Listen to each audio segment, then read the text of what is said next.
Hello everyone, and welcome back. In today's video, I'm going to show you how to add an image in OBS Studio step by step. Adding an image is a great way to display a logo, watermark, banner, or any picture in your recordings and live streams. So let's get started. First, open OBS Studio on your computer.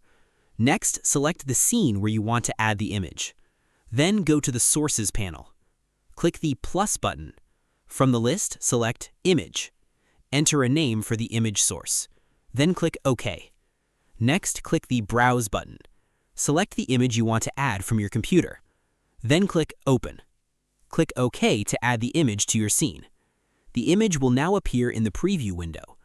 Click and drag the image to move it to the position you want.